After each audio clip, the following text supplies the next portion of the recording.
don't forget to like, subscribe and share this video. Today we are going to see the allocation methods. Fine. जैसे कि अभी हम कोई भी files computer में स्टोर कर रहे हैं तो उसके लिए स्पेस अलोकेट करना जरूरी है. We have to check that whether there is a space free or not for allocating the files. ठीक है. तो जब भी हम किसी फाइल को स्टोर करेंगे तो डिसाइड होगा कि कौन सी एलोकेशन टेक्निक यूज होगी. तो हमें यहाँ पे देखना है three types of allocation methods that are nothing but first is contiguous allocation, second is linked allocation, third is index allocation. But जब हम allocation method देख रहे हैं तो allocation method को हमें क्यों फॉलो करना है, that is the question. ठीक है. तो क्यों करना है, क्योंकि हमारे पास जितनी भी डिस्क स्पेस है उसको हमें प्रॉपर्ली यूटिलाइज करना है और हमें कोई भी जब हम फाइल सर्च करेंगे तो उस फाइल को जल्दी से जल्दी सर्च करने के लिए, मतलब हमें कम समय लगेगा उस फाइल को सर्च करने के लिए. कब? If you will use the definite allocation methods. Fine. Now our first allocation method is contiguous allocation method. अब contiguous allocation method में क्या होगा? It is nothing but each file requires contiguous disk blocks for storing their information. अगर वो file को आपको disc में store करना है तो कंटिन्यूअस एड्रेस लगेगा या फिर कंटिन्यूअस ब्लॉक्स लगेंगे उस फाइल को स्टोर करने के लिए, जो किसमें आता है? कंटिन्यूअस एलोकेशन मेथड्स में आता है. The continuous method is defined by the disk address of the first block. मतलब पहले ब्लॉक का जो भी स्टार्टिंग एड्रेस होगा वो उसमें स्टोर रहेगा और साथ में उसकी लेंथ रहेगी. तो हमारी डायरेक्टरी में क्या स्टोर रहेगा? Directory stores the file name, okay. Then second one is the starting address of the disk block and the third is nothing but your length of that file. Fine. Next one is, अब हम उसकी diagram देखेंगे. जैसे कि आप यहाँ पे देख रहे हो ये हमारी डिस्क है. ठीक है. यहाँ पे कितने फाइल्स है? यहाँ पे मैंने फाइल के नाम स्पेसिफाई किए हैं. Count, F, TR, then mail, then list. ठीक है. यहाँ पे आप डायरेक्टरी देखोगे तो यहाँ पे आपको समझ में आएगा. यहाँ पे 3 कॉलम्स है. सबसे पहला है फाइल का नाम, सेकेंड वन इज उसका starting address and the third one is length. So let's see it one by one. हमारी जो काउंट फाइल है वो कहाँ से स्टार्ट हो रही है? 0 से. ठीक है. मतलब हमारा ब्लॉक का स्टार्टिंग एड्रेस क्या है? 0. तो देखो काउंट ये हमारे फाइल का नाम है. उसके बाद वो कहाँ से स्टार्ट हो रही है? 0 से. और इसमें कितने ब्लॉक है? 2 ब्लॉक्स. ठीक है. तो उसकी लेंथ क्या है? 2. सेकेंड फाइल देखेंगे एफ फाइल. ठीक है. फाइल का नाम है एफ. उसके बाद उसका क्या है? Sorry, TR file. TR file में कितने ब्लॉक्स है आपके? 3 ब्लॉक्स है. तो उसकी लेंथ दी है 3. लेकिन वो कहाँ से स्टार्ट हो रही है? 14 से. ठीक है. तो मैंने यहाँ पे लिखा 14. नेक्स्ट है आपकी मेल. मेल कहाँ से स्टार्ट हो रही है? 19 से. तो मैंने मेल के यहाँ पे सामने लिखा starting address 19.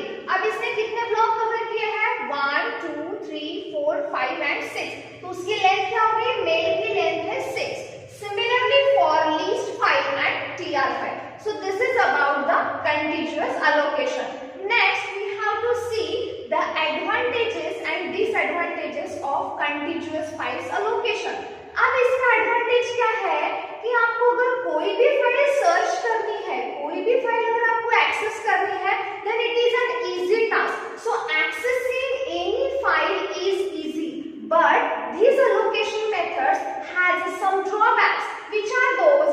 It is difficult to find a space for new file. जाहिर सी बात है कि अगर आपने कंटिन्यूअसली फाइल अलोकेट की, मतलब कंटिन्यूअसली स्पेस आपने उस पर्टिकुलर फाइल्स को अलोकेट की है, लेकिन अगर बीच वाली फाइल आपने डिलीट कर दी तो क्या होगा? उतनी स्पेस खाली होगी. फॉर एग्जांपल, पहले फाइल को 10 ब्लॉक्स लग रहे हैं, सेकंड फाइल को 5 ब्लॉक्स लग रहे हैं और थर्ड फाइल को अज्यूम करो 7 ब्लॉक्स लग रहे हैं. ठीक है.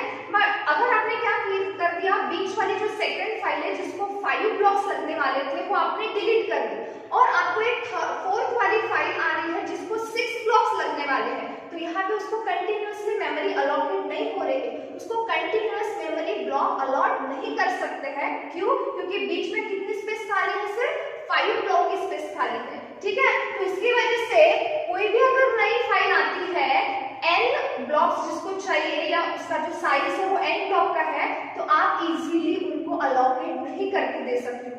तो इसमें क्या कर सकते हो आप, अगर इस प्रॉब्लम को क्या कहते हैं, एक्सटर्नल फ्रेगमेंटेशन। मतलब किसी भी फाइल को आप स्पेस अलोकेट करते हो और अगर आपको वो फाइल जरूरी नहीं है, उसकी जरूरत नहीं है आगे जाके, तो उस फाइल को आप क्या करते हो, डी अलोकेट करते हो। तो उसकी वजह से क्या होता है, डिस्क में फ्रेगमेंट्स तैयार होते हैं, ठीक है, जिसकी वजह से एक्सटर्नल फ्रेगमेंटेशन का प्रॉब्लम अराइज होता है। तो कंटीन्यूअस फाइल में एक्सटर्नल फ्रेगमेंटेशन का प्रॉब्लम अराइज होने के चांसेस बहुत ज्यादा है। तो उसको ओवरकम करने के लिए कॉम्पैक्शन नाम की टेक्निक है, ठीक है।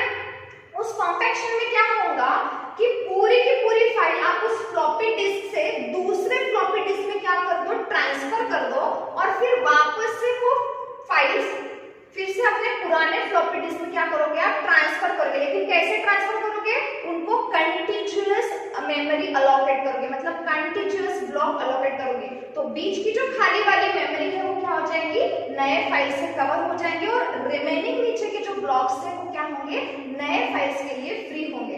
अब ये जितने भी हम डिस्क में फाइल स्टोर करते हैं, किस बेसिस पे करते हैं, वहां पे हम यूज करते हैं बिट मैप टेक्निक या फिर उसे बोलते हैं बिट वेक्टर टेक्निक। मतलब अगर आपकी फाइल्स उस आपने डिस्क में स्टोर की है तो हर एक ब्लॉक में अगर इंफॉर्मेशन है तो क्या होगा, उस ब्लॉक में 1 होगा।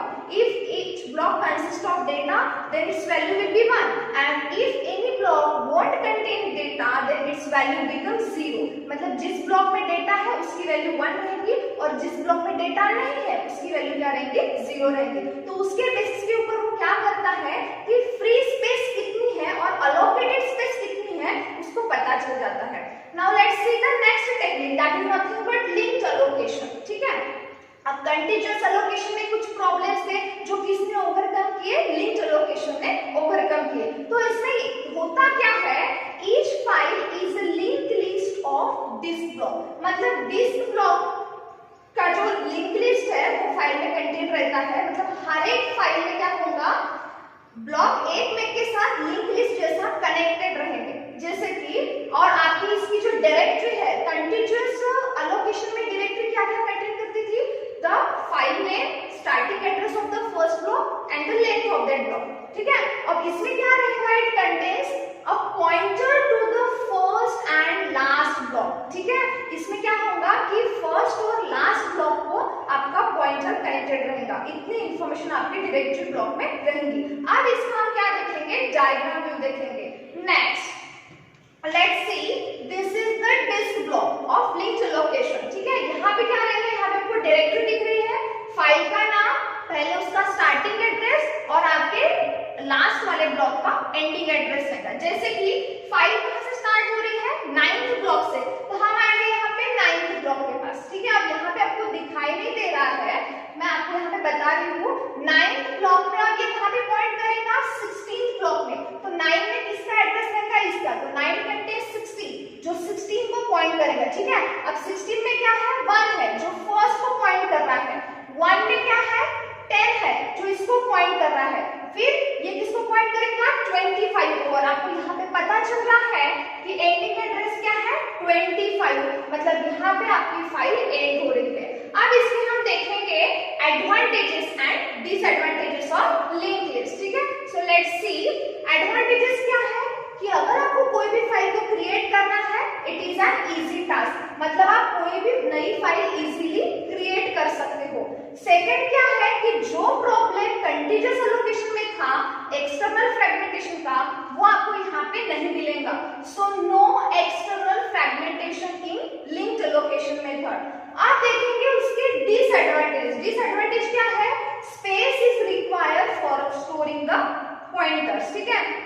जैसे हमें पता है कि जितने एक ब्लॉक दूसरे को पॉइंट कर रहा है, दूसरा तीसरे को पॉइंट कर रहा है, तीसरा चौथे को पॉइंट कर रहा है, तो यहाँ पे आपको पॉइंटर स्टोर करने के लिए एक सेपरेट स्पेस लगेगी, मतलब एक एक्स्ट्रा स्पेस लगेगी, ठीक है।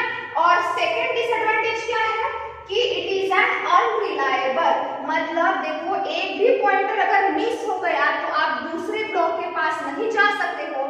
That's why this allocation method is unreliable. Fine, अब आगे हम जो हमारा लास्ट एलोकेशन मेथड है, इंडेक्स एलोकेशन, हम नेक्स्ट वीडियो लेक्चर्स में देखेंगे। Thank you.